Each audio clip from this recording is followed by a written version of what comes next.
Assalamualaikum warahmatullahi wabarakatuh.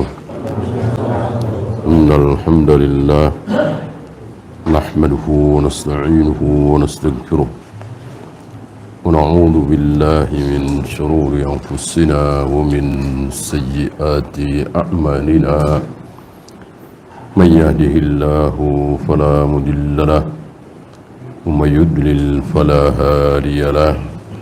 Asyhadu an la ilaha illallah wahdahu la syarika lah wa asyhadu anna Muhammadan abduhu wa rasuluhu wa ba'd. Kita masih melanjutkan ciptaan. Walaupun Allah mengakui manusia itu bisa menciptakan, tapi antara ciptaan Allah dengan ciptaan manusia berbeda sifatnya.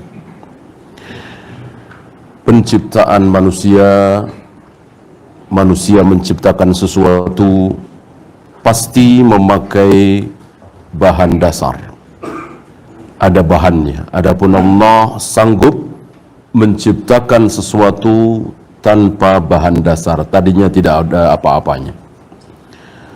Bahwa Allah menciptakan sesuatu dengan proses, itu terserah Allah. Manusia dari tanah, dari air mani, terserah Allah. Seandainya Allah mau menciptakan manusia tiba-tiba jadi, tentu juga terserah Allah. Kemudian beliau membawakan ayat ke-73 dari suratul Hajj.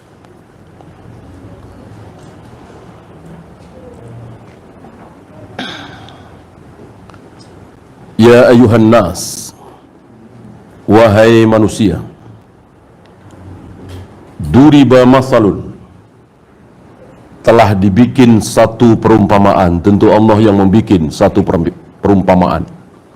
Fastami'u lahu, dengarkan, camkan, perhatikan. Apa? Innal ladzina tad'una min dunillah, siapapun yang kalian seru selain Allah, ya fulan, ya Syekh Fulan, ya Jibril, ya ini, ya itu, la yakhluqu dubaban, tidak mungkin bisa mereka menciptakan apa dubab? Lalat. Lalat. Ya. Jadi Jibril, Mikail, para nabi, para rasul, masyayikh, apalagi berhala berupa batu yang disembah-sembah itu, tidak mungkin bisa menciptakan lalat. Sesuatu yang sangat kecil, remeh, nggak ada gunanya barangkali. Kita belum tahu apa hikmah dibalik adanya lalat. Kalau bahaya kita tahu ya, berapa banyak penyakit itu yang tersebar gara-gara lalat. Manfaatnya apa? Kita belum diberitahu oleh Allah. Mungkin para ahli juga belum menemukan apa manfaat lalat. Adapun ada, insya Allah ada. Seandainya lalat itu tidak ada di kiri kanan kita, bahkan Setangsel ini tidak ada lalat, bahkan se-Jabodetabek nggak ada lalat, sepertinya tidak ada yang rugi.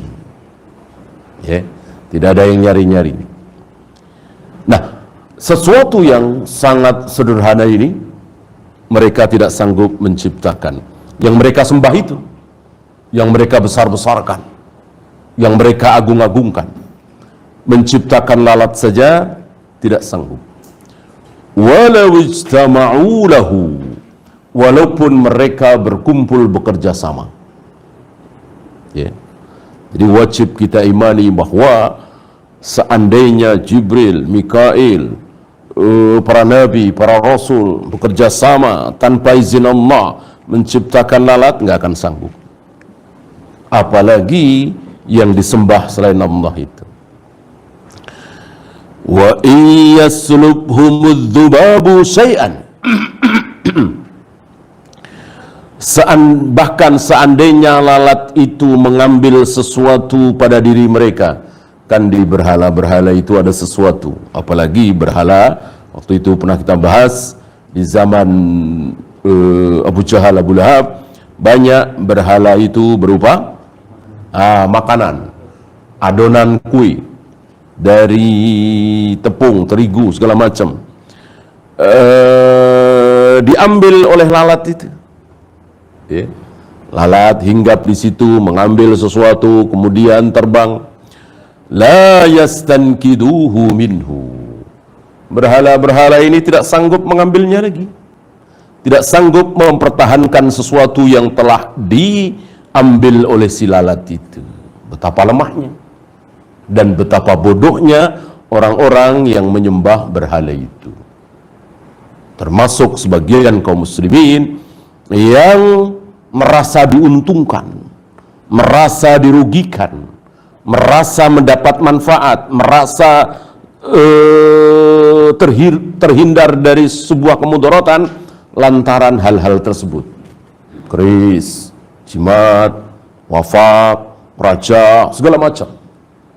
Mereka merasa diselamatkan, mereka merasa dijauhkan dari mudarat dengan hal-hal seperti ini. Ini bodoh. Ya. Nah, keris, jimat, segala macam tidak bisa berbuat apa-apa. Ya. Masih mending duit, gitu, atau pistol, ya, masih mending. Maka tidak syirik. Tidak syirik karena memang asbab. Pernah kita bahas dulu, meyakini asbab tidak syirik. Yang syirik adalah meyakini sesuatu yang bukan asbab. Ya, merasa tenang karena dia bawa jimat, raja, wafak, syirik. Merasa tenang karena di balik bajunya itu, jaketnya itu ada pistol, pelurunya penuh, ini tidak syirik. Karena memang asbab. Kalau ada yang macam-macam, kalau ada penjahat, ya kita tembak, gitu. Dan merasa aman. Tentu dengan satu keyakinan bahwa atas izin Allah. Sama dengan keris jimat itu mereka bilang apa? Atas izin siapa? Atas izin Allah. Ya, orang-orang yang pakai keris ini kaum muslimin, ya, kaum muslimin. Kaum muslimin yang masih percaya dengan keris, jimat, wafak, raja, segala macam, mereka tetap bilang, mengatakan ini atas izin Allah. Ini usaha saja kita. Apa istilah mereka? Syariat, ya, istilah yang salah. Diburu syariat aja, kita pakai syariat, disyariati istilahnya, ya. Padahal bukan asbab, ya. Itu yang syirik, walaupun dengan keyakinan atas izin Allah. Adapun pistol, belati, senjata, yang dengan senjata itu kita bisa melindungi diri kita apabila kita mau dizalimi orang, merasa tenang, tetap dengan keyakinan atas izin Allah, ini tidak syirik. Ya. Nah, dari sini keluar kaidah bahwa syirik adalah meyakini sesuatu yang bukan asbab menjadi asbab. Itu syirik. Adapun meyakini sebuah asbab itu memang betul-betul asbab, tidak syirik. Ya. Meyakini dagangannya insya Allah akan laris kalau harganya tidak terlalu mahal. Meyakini insya Allah akan disayang atasan kalau nurut, tidak pernah bolos. Ini insya Allah tidak syirik. Yang syirik adalah meyakini, berharap insya Allah akan disayang atasan, apapun keadaan kinerjanya, yang penting pas ketemu atasan baca sholawat nariyah misalnya, atau taruhlah sholawat yang tidak bid'ah, Sholawat berapa kali misalnya. Sementara tidak ada keterangan dari Nabi SAW. Kalau ada keterangan dari Nabi SAW, tentu kita yakini. Ya. Kita akan terhindar dari berbagai macam penyakit ketika kita banyak sedekah. Kita akan ditambah umurnya ketika kita silaturahim. Kita akan dibukakan pintu rezeki ketika kita haji dan umrah. Ini semua kan ada keterangan dari Nabi SAW. Maka itu tidak syirik. Ya. Sekali lagi, syirik adalah menjadikan sesuatu yang bukan asbab diyakini sebagai asbab. Da'ufat talibu wal matlub. Sungguh lemah, sungguh bodoh yang mencari dan yang dicari, yang meminta dan yang diminta. Ya. Yang minta, yang berbuat syirik itu lemah sekali. Yang diminta itu lemah juga. Orang tidak bisa berbuat apa-apa. Ya. Ini perumpamaan dari Allah tentang orang-orang yang berbuat syirik. Lemah, bodoh, tidak menggunakan akalnya sebagaimana mestinya. Seperti biasa, beliau bahas kata per kata. Diawali dari alladzina, isim mausul, yashmalu kullama yadda'i min dunillah, meliputi segala sesuatu yang diseru selain Allah, yang diminta selain Allah, yang diharapkan selain Allah, min syajarin wa hajarin wa basharin wa malakin wa ghairi. Bisa pohon, bisa batu, bisa orang, bisa malaikat, nabi, rasul, dan lain-lain.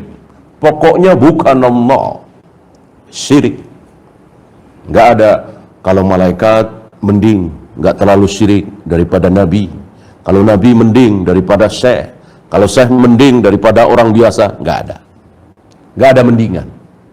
Ketika bukan Allah dan kita perlakukan seperti Allah, kita harapkan pertolongannya, kita persembahkan sesuatu kepada dia, maka itu syirik.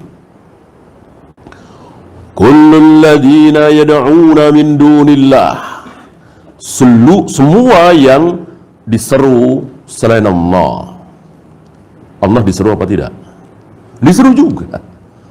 Allah dipanggil-panggil apa? Dipanggil juga. Ya kayak Abu Jahal, Abu Lahab. Apakah Abu Jahal, Abu Lahab menyembah Allah? Menyembah. Apakah Abu Jahal, Abu Lahab memohon kepada Allah? Memohon.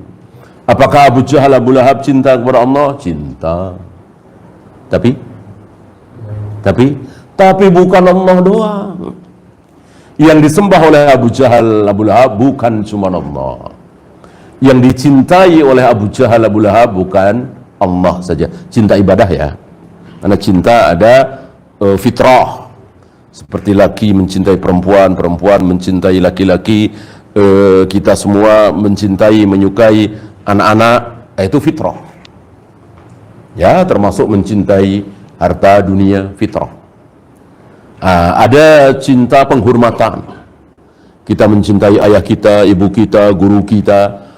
Ini memuliakan penghormatan. Nah, tentu tidak syirik. Ya. Atau cinta syahwat, suami terhadap istri, istri terhadap suami, itu tentu harus dengan syahwat.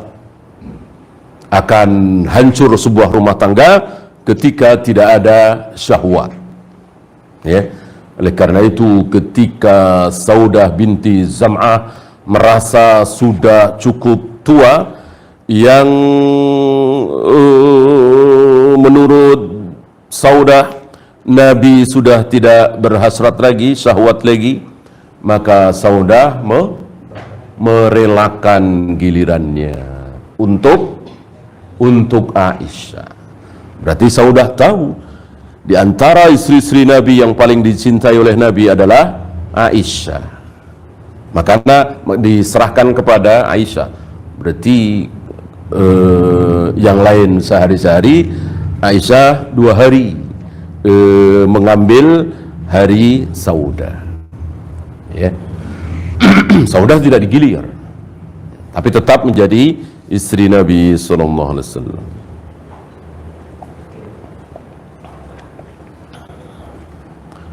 Nah, yang syirik adalah cinta ibadah, ta'abbudi. Nah, itu yang syirik. Kita menyembah Allah dengan syahwat birahi? Tentu tidak. Kita menyembah Allah dengan fitrah misalnya, seperti kita terhadap anak-anak? Tentu tidak. Nah, menyembah Allah dengan rasa cinta. Cinta apa? Cinta ta'abbudi.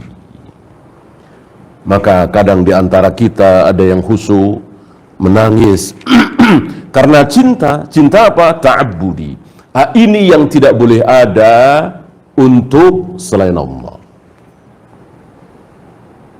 Justru kenyataan sebaliknya. Banyak terngiang-ngiang, ya, ingin balik ke sana lagi, balik ke sana lagi. Mana? Kuburan keramat.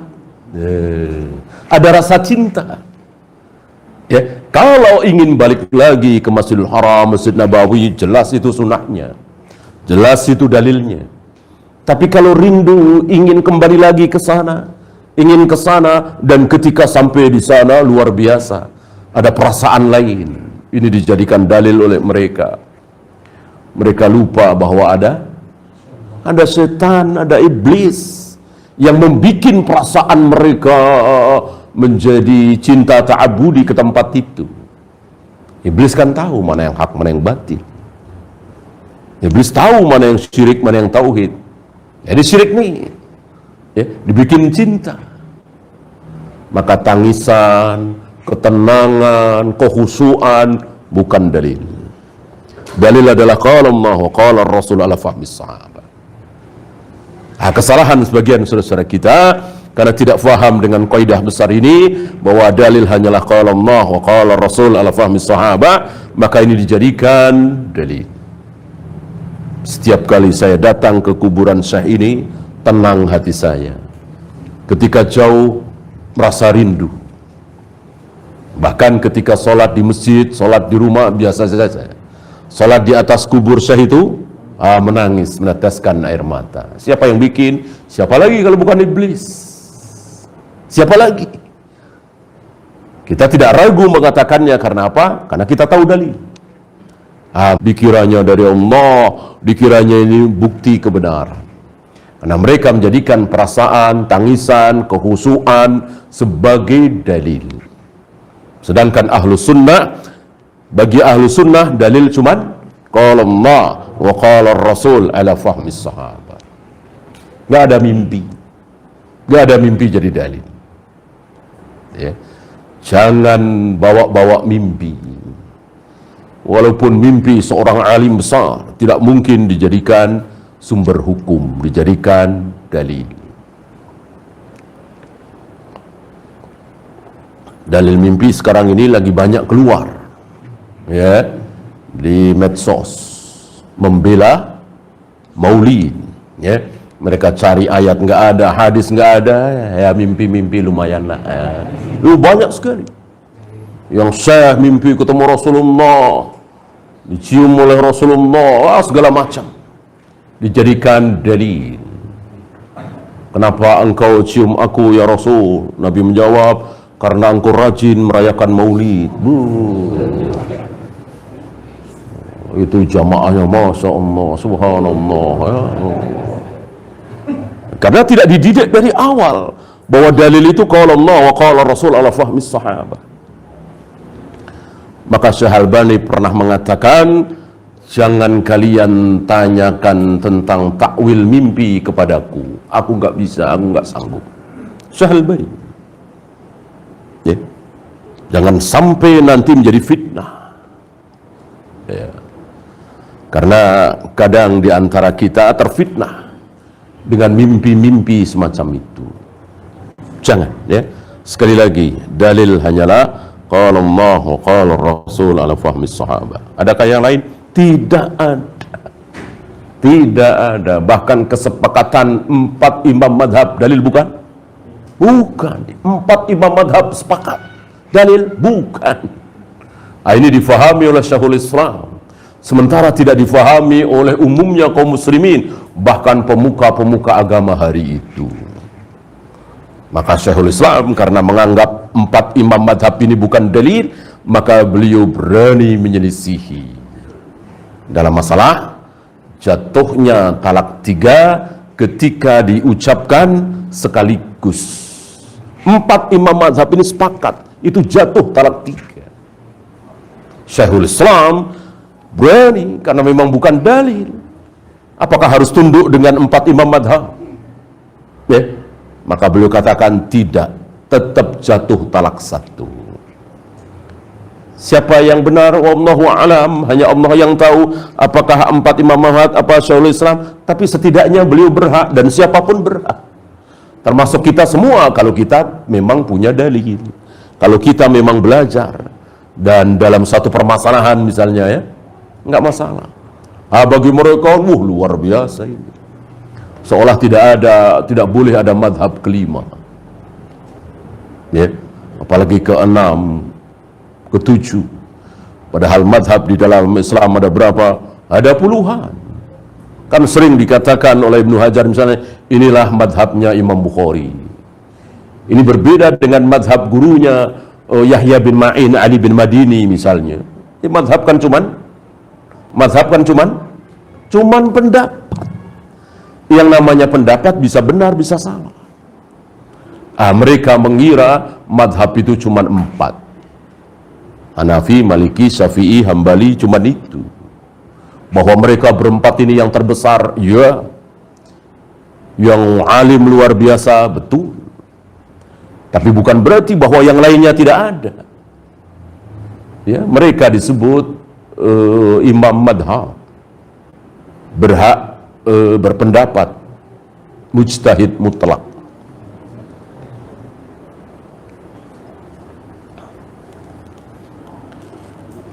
Kemudian la yakhluqu dubaban walau ijtama'u lahu, walaupun mereka berkumpul, bersekutu, bergotong royong untuk menciptakan lalat, tidak akan sanggup. Walau infarada kullu wahidin bidzalik lakana ajjuhu min babil aula. Kalau sendirian apalagi, ya. Bersama-sama, bekerja sama, bergotong royong saja tidak sanggup, sendiri apalagi.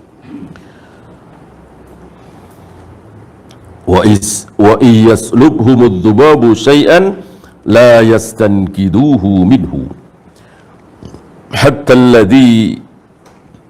alladhina yad'una min dunillah law salabahumud dubabu syai'an mastata'u ayyastankiduhu min hadzal dzubab ad-dha'if. Lalat yang begitu lemah, barangkali dipukul dengan pukulan yang tidak terlalu keras tapi mengena, mati. Ya. Tapi mereka tidak sanggup mempertahankan dari makhluk yang sangat lemah ini. Ya.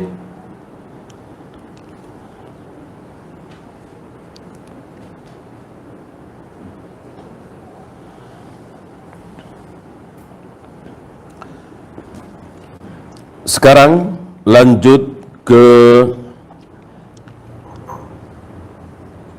kepemilikan, kekuasaan.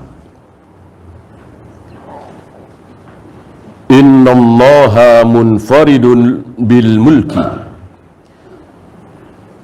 Yang memiliki segala sesuatu hanya Allah.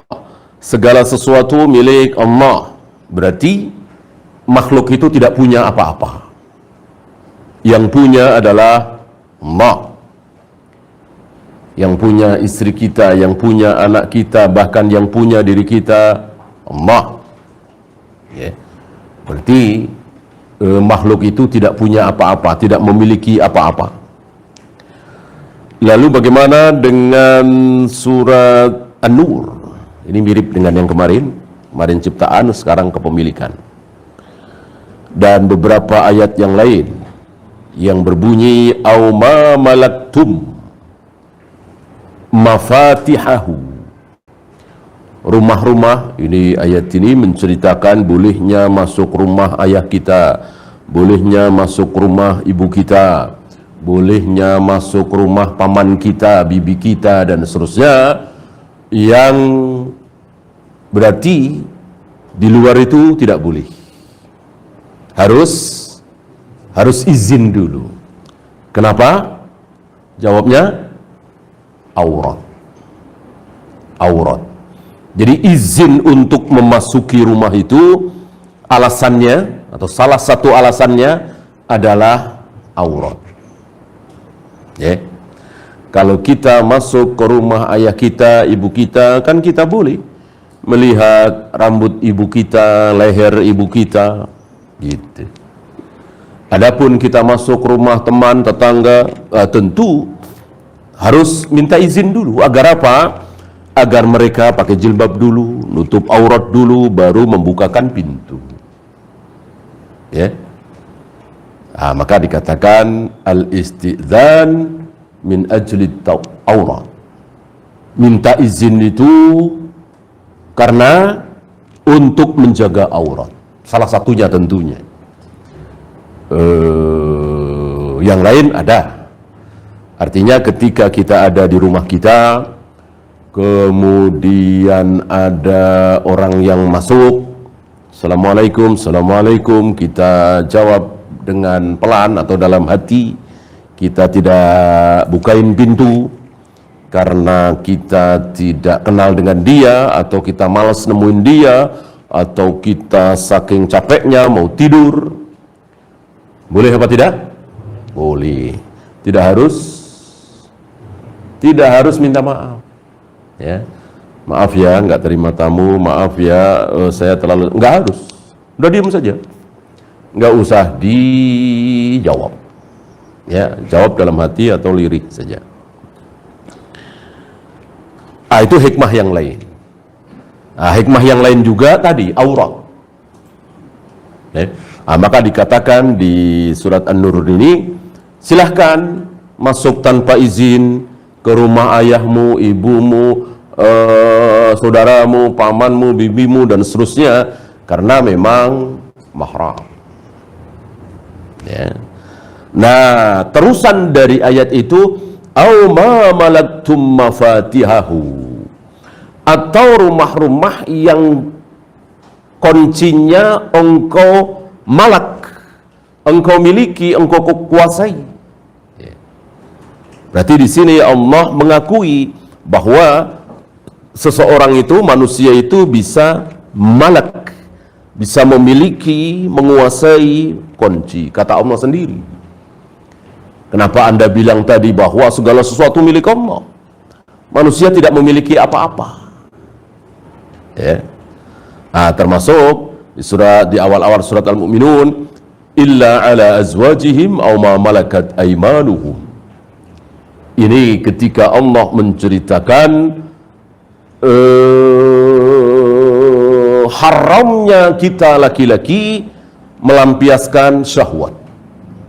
Tidak boleh. Kita semua laki-laki tidak boleh melampiaskan syahwat birahi. Illa ala azwajihim, kecuali pada dua orang, dua wanita, ya. Yang pertama, ala azwajihim, istri. Maka boleh kita melampiaskan syahwat kepada istri kita. Lewat mana? Bebas. Yang penting yang tidak dilarang. Dalam hal ini Allah dan Rasulnya hanya melarang dubur. Maka selain dubur tidak dilarang. Ya. Au ma malakat aymanuhum, atau yang ini bahasa letarleknya, ya, atau yang dimiliki oleh tangan kananmu. Maksudnya budak perempuan. Kalimatnya malak, dimiliki, dikuasai olehmu, ya. Karena memang beliau ingin menunjukkan bahwa Allah mengakui kepemilikan manusia. Ya. Istri dan budak perempuan. Dari sini maka tentu tidak ada yang ketiga, tidak ada yang keempat. Maka siapapun yang melampiaskan syahwat birahi kepada yang di luar dua itu, hukumnya haram. Hukumnya haram.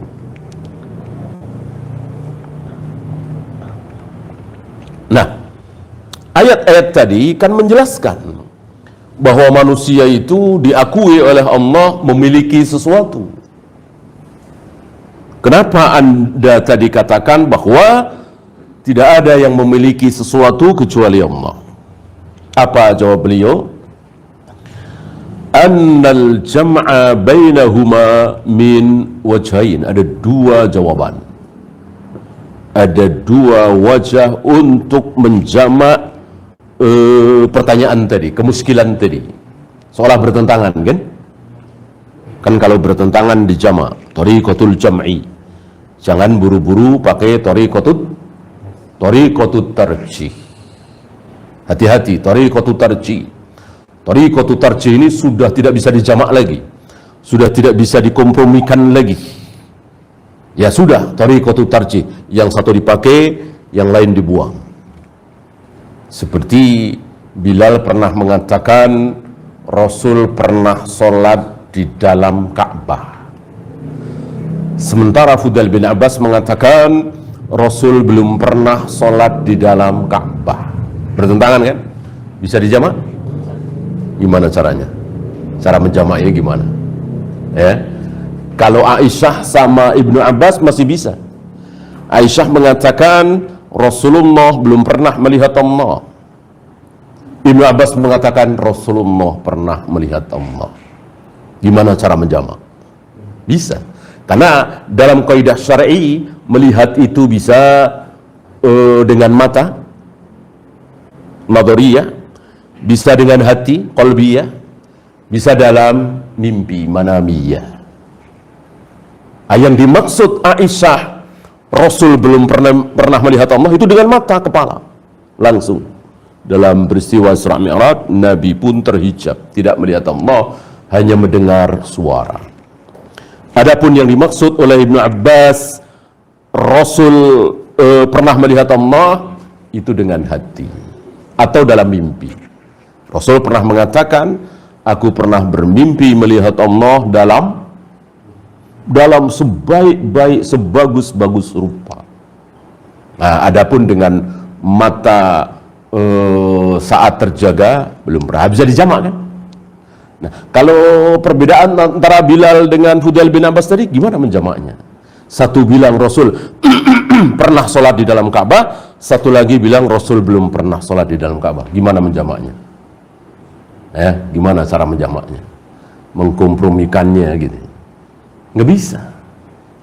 Nggak bisa. Maka ambil thariqatut tarjih. Ditarjih. Mana yang benar, mana yang salah. Mana yang dipakai, mana yang tidak dipakai. Sepakat para imam yang dipakai ucapan siapa? Bilal. Kenapa? Karena kaidah al-muthbit muqaddamun 'alan nafi. Yang menetapkan, yang mengatakan sesuatu itu menang. Yang mengatakan tidak kalah. Didahulukan yang mengatakan sesuatu. Walaupun dua-duanya jujur.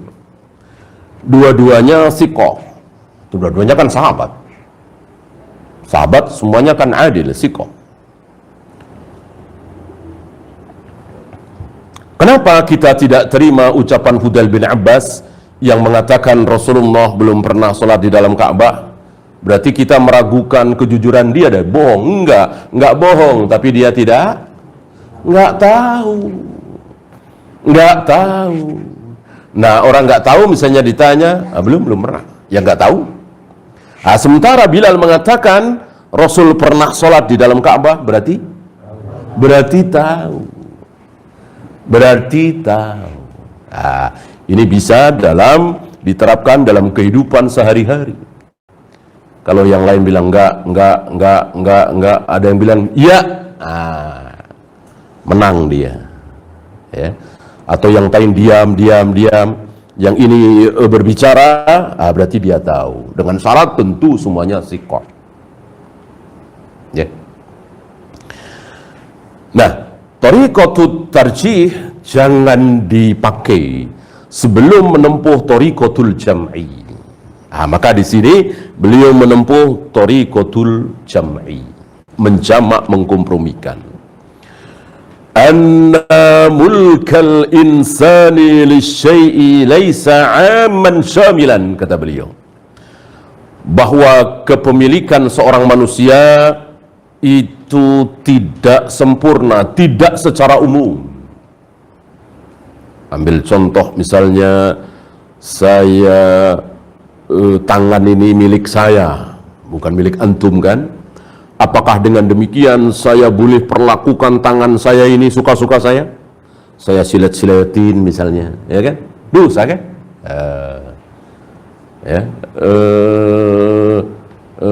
Kucing ini milik saya, atau sapi ini milik saya, terserah saya apakan, saya gebuk-gebukin gitu, nggak boleh kan? Dosa kan? Kalau Allah, ya terserah, iya kan? Terserah, betul-betul terserah Allah. Siapa yang akan digebuk-gebukin sama Allah, dibakar di neraka, terserah Allah. Siapa yang akan diberi nikmat di surga, terserah Allah. Ya, bukan terserah Rasulullah. Kalau terserah Rasulullah, tentu ayah beliau, ibu beliau masuk surga, paman beliau Abu Thalib masuk surga, bahkan mungkin Abu Jahal, Abu Lahab. Ya. Beliau kan tidak ada dendam, ya. Mungkin beliau ingin masukkan Abu Jahal, Abu Lahab ke surga, tak bisa.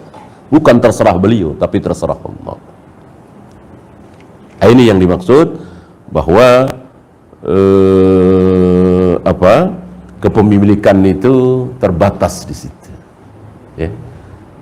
Secara hukum syara', mengikuti hukum syar'i, tidak suka-suka kita.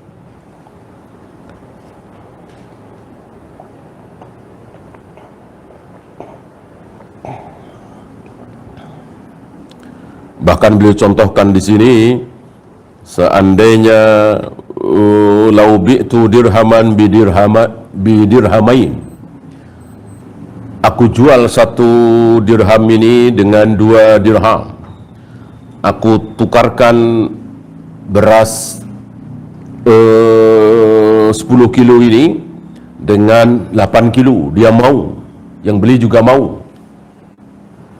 Ya, karena yang satu bagus, yang satu kurang bagus. Bolehkah? Tidak boleh. Ya. Jadi bukan terserah manusia, tapi terserah Allah.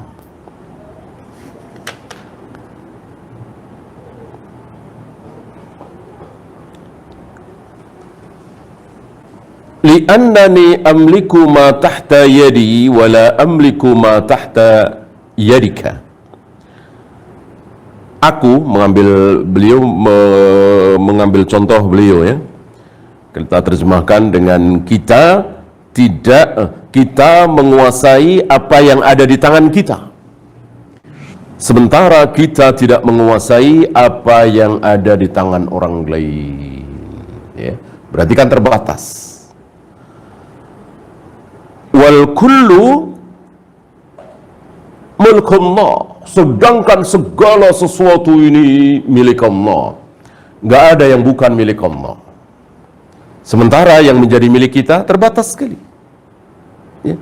Paling rumah, mungkin motor satu, mobil satu, ya, mungkin tambah pekarangan atau kebun, atau bahkan rumah saja tidak punya, mobil tidak punya, ya, terbatas sekali. Sedangkan Allah memiliki segala sesuatu tidak terbatas. Yang ada di jagat raya alam semesta ini milik Allah. Ya. Nah, itu kira-kira 2 jawaban dari perbedaan, seolah terjadi perselisihan Kenapa yang satu mengatakan yang memiliki sesuatu hanya Allah, sedangkan di ayat lain Allah menyatakan manusia memiliki sesuatu. Wallahu a'lam. Dah masuk Isya, silakan azan dulu. Wassallallahu ala Muhammadin sallallahu alaihi wasallam wa akhiru da'wana alhamdulillahi rabbil alamin. Alhamdulillah, salatu wassalamu ala rasulillah, la hawla wa la quwwata illa billah, amma ba'd. Satu lagi, at-tadbir. Kemarin ada 3 kan? Al-khalqu, al-mulku, at-tadbir. Tiga-tiganya hanya Allah yang sanggup melakukan. Tidak mungkin selain Allah bisa melakukan 3 hal itu. Al-khalqu, al-mulku, at-tadbir. Ini yang terakhir, at-tadbir. Apa at-tadbir? Mengatur. Kapan hujan, kapan panas, kapan gempa, kapan tsunami, kapan gunung meletus, dan seterusnya dan seterusnya. Adakah selain Allah yang bisa mengatur? Tidak ada. Tidak ada. Ya. Bagaimana kalau ada seorang raja, seorang presiden, bahkan seorang yang tidak punya kekuasaan tapi punya uang banyak, konglomerat misalnya, mengatur, mengatur ini, mengatur itu, bisakah diakui? Ya bisa, ya. Tapi beda jauh. Sebagaimana perbedaan yang pertama dengan yang kedua tadi, ya. Berapa banyak dari mereka yang mengatur begini, kalah. Kalah hanya dengan sesuatu yang sepele, sesuatu yang tidak disangka-sangka. Kalau antum baca sejarah bagaimana persiapan PKI untuk menguasai negeri ini, menjadikan negeri ini menjadi PKI, luar biasa. Ya. Dari mereka saksi mata, luar biasa. Ya. Dan malam itu kan luar biasa bagaimana mereka tidak tidur. Dan itu kan konon kan serempak sampai ke daerah-daerah. Ya. Tapi baru berapa hari, saya kira 2 atau 3 hari ya, sudah lari, sudah pada sembunyi, Aidit, Untung segala macam kan sudah melarikan diri. Gagal total. Yang tadinya hampir-hampir mereka menguasai negeri ini, luar biasa kan sejarahnya. Kalau antum tahu cerita dari ayah, ibu, kakek, nenek, ya, habis. Tidak disangka-sangka. Ya, Allah lindungi. Dan wajib kita bersyukur kepada Allah, berterima kasih kepada orang-orang yang berjasa. Kita nggak berbuat apa-apa kan? Rata-rata dari kita paling lahir setelah itu, atau waktu itu, atau 2 tahun setelah itu, 3 tahun setelah itu. Ya. Ini at-tadbir itu milik Allah. Oleh karena itu kita tidak usah ikut-ikutan Allah dalam mentadbir, apalagi keberhasilan dakwah ini. Nggak usah. Jangan ngatur. Biar dakwah ini berhasil, kita harus apa misalnya? Pakai gerakan ini, melakukan gerakan ini, masuk parlemen, masuk kabinet, bikin partai Islam, bikin gerakan ini, nggak usah. Contoh saja Rasul dan para sahabat. Dengan apa Rasul dan para sahabat berdakwah sehingga Allah berikan keberhasilan yang luar biasa. Tidak ada dakwah yang berhasil seperti dakwahnya Rasul dan para sahabat. Dengan apa? Dengan campur aduk dengan orang kafir, bikin undang-undang sebagaimana yang terjadi di parlemen. Kita bercampur dengan orang Buddha, Hindu, Yahudi, Nasrani di parlemen itu untuk bikin undang-undang. Pernahkah Rasul dan para sahabat bercampur dengan orang kafir?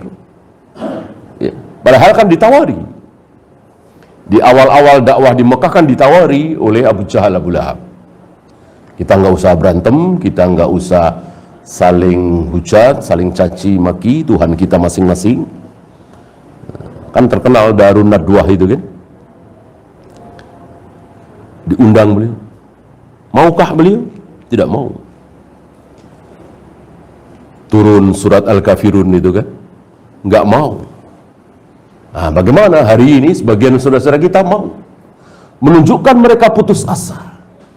Sampai mengatakan, lah kalau kita nggak masuk ke parlemen, nanti di parlemen orang kafir semua. Ini lihat. Ya. Ini ucapan yang menunjukkan dia tidak ada keyakinan. Tidak yakin bahwa yang mengatur keberhasilan dakwah ini Allah. Sampai mereka mengatakan kalau ngaji-ngaji saja, keluar masuk masjid saja, ya gimana? Kita punya kekuasaan. Nah, ini tidak yakin. Rasul dan para sahabat terus dengan ilmu. Allah berikan kekuasaan ini. Wallahu a'lam. Sebelum ditutup, ada pertanyaan? Kalau tidak ada, kita akhiri. Subhanakallahumma bihamdika asyhadu an la ilaha illa anta astaghfiruka wa atubu ilaik. Assalamualaikum warahmatullahi wabarakatuh.